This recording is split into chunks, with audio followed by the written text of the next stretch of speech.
एक कहानी की असल कीमत क्या हो सकती है? क्या अल्फाज में इतनी ताकत होती है कि वो किसी की जान बचा सकें? अलिफ लैला की दुनिया में हमारा सफ़र शुरू हो रहा है, और वो भी पहली ही कहानी से। एक ऐसी कहानी जो सिर्फ एक किस्सा नहीं बल्कि बका की उस बुनियाद का पहला पत्थर है जिस पर पूरी 1000 रातों की इमारत खड़ी होगी। तो आइए इस हिकायत को खोजते हैं जो मायूसी के आलम में एक जिंदगी बचाने के लिए सुनाई गई। ये कोई आम कहानी नहीं थी। ये समझे कि मौत के खिलाफ एक हथियार थी।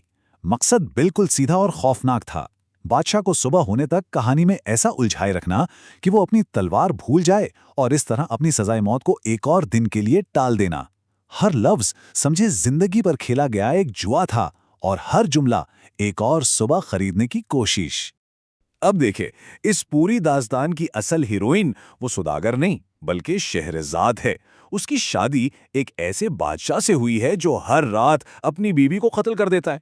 तो सोचें, जब शहरजाद ये कहानी सुनाना शुरू करती है तो वो सिर्फ एक किस्सा नहीं सुना रही, वो अपनी जिंदगी दांव पर लगा रही है, इस उम्मीद पर कि उसकी कहानी बादशाह के गुस्से और कत्ल की ख्वाहिश से ज्यादा दिलचस्प साबित हो।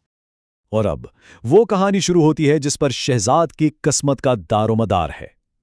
और ये कहानी ना बड़ी मासूमियत से शुरू होती है। एक आम सा लम्हा जो देखते ही देखते एक भयानक ख्वाब में बदलने वाला है। सब कुछ बिल्कुल नॉर्मल लग रहा है ना। एक थका हुआ मुसाफिर दरख्त के साए में आराम कर रहा है, कुछ खा पी रहा है, लेकिन उस सौदागर को बिल्कुल अंदाजा नहीं कि उसका ये छोटा सा बेख्याली में किया गया काम, यानी खजूर की गुठली फेंकना, एक ऐसी खौफनाक ताकत को जगा देगा जो उसकी दुनिया ही बदल देगी। और फिर एकदम से वो सारा सुकून खत्म। जमीन फटती है और उसमें से गुस्से से भरा दैव हेकल जिन निकलता है।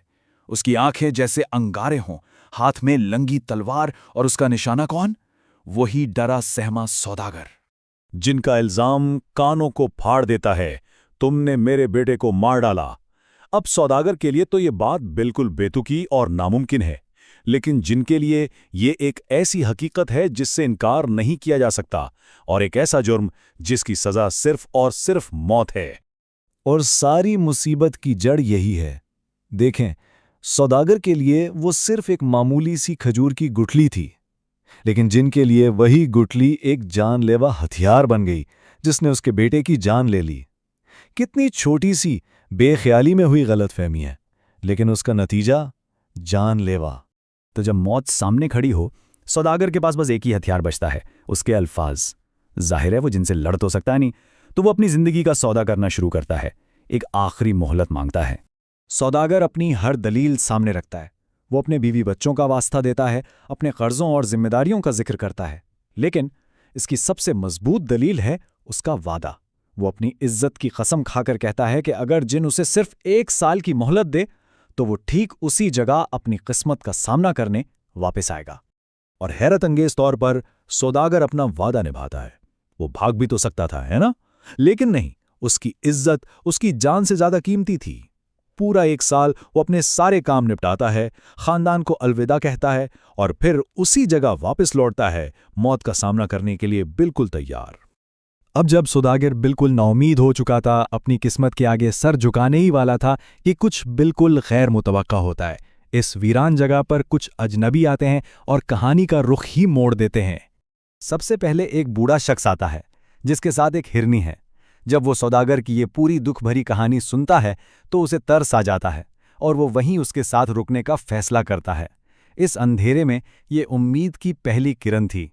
फिर मामला और भी अजीब हो जाता है। 2 मजीद बूढ़े आदमी आ जाते हैं और उनके साथ भी अजीबो-गरीब जानवर हैं। अचानक मौत का इंतजार करने वाली ये जगह एक पुरस्रार महफिल में बदल जाती है। तो जरा इस मंजर को जहन में लाएं। एक तरफ वो सौदागर जिसे मरना है, और दूसरी तरफ ये 3 पुरअसरार बूढ़े आदमी अपने अजीब जानवरों के साथ। एक के पास हिरनी, दूसरे के पास 2 काले कुत्ते और तीसरे के पास एक खच्चर। ये सब मिलकर खामोशी से जिनका इंतजार कर रहे हैं। आखिर इनके दिमाग में चल क्या रहा है? अब कहानी अपने उरूज पर है। इंतजार खत्म और सामना शुरू। लेकिन ये कोई आम लड़ाई या सौदेबाजी नहीं होगी, ये होगी कहानियों की सौदेबाजी। जिन वापस आ गया है, धूल का तूफान उठता है और वो पहले से भी ज्यादा गुस्से में है। वो अपनी तलवार उठाता है सौदागर की जिंदगी खत्म करने के लिए। लेकिन इस बार कुछ अलग है। सुदागर अकेला नहीं है। और यहां आता है कहानी का सबसे बड़ा ट्विस्ट। वो पहला बूढ़ा आदमी आगे बढ़ता है और एक बहुत ही अजीब पेशकश करता है। वो लड़ने के बजाय जिनसे एक डील करता है, एक कहानी के बदले जिंदगी। वो कहता है, मैं तुम्हें एक ऐसी कहानी सुनाऊंगा कि अगर तुम्हें हैरान रह गए तो तुम्हें इस आदमी के खून का 1/3 हिस्सा माफ करना पड़ेगा। अब पहली बार जिन सोच में पड़ जाता है, उसका तजस्सुस उसके गुस्से पर हावी हो जाता है। एक अच्छी कहानी की ताकत उसकी दिलचस्पी जगा देती है और वो सौदा मान लेता है। तो अब सौदागर की जिंदगी एक बहुत बारीक धागे से लटकी है, एक ऐसा धागा जिसे एक बूढ़े आदमी के अल्फाज बनेंगे। और यहीं शहराजाद की जहानत का कमाल नजर आता है। देखें, जैसे कहानी के अंदर जिन अपने तजस्सुस में कैद हो गया, ठीक इसी तरह बादशाह शहरयार जो ये कहानी सुन रहा है, वो भी उसी तजस्सुस का कैदी बन गया। दोनों, जिन भी और बादशाह भी, बेसब्री से ये जानना चाहते हैं कि आगे क्या होने वाला है। और फिर कहानी के सबसे दिलचस्प मोड़ पर, जब सब सांस रोके सुन रहे हैं, शहजाद खामोश हो जाती है। क्यों? क्योंकि सूरज निकल आया है और उसका वक्त खत्म। उसने बादशाह को कहानी के बीच में लाकर छोड़ दिया है। और उसकी ये चाल कमाल का काम कर गई। बादशाह का तजस्सुस इसके कत्ल करने के जुनून से ज्यादा ताकतवर निकला। उसे हर हाल में कहानी का अंजाम जानना है और इसीलिए वो शहरजाद की सजाए मौत एक और दिन के लिए टाल देता है। शहरजाद ने पहली जंग जीत ली है। और यही वो सवाल है जो अलिफ लेले की बुनियाद है। अगर एक कहानी एक गजबनाक जिन को काबू कर सकती है, तो क्या वो एक जालिम बादशाह का दिल भी बदल सकती है? क्या अल्फाज में वाकई इतनी ताकत है कि वो तलवार पर भारी पड़ जाएं? इसी सवाल का जवाब शहजाद अगली 1000 रातों में देने की कोशिश करेगी।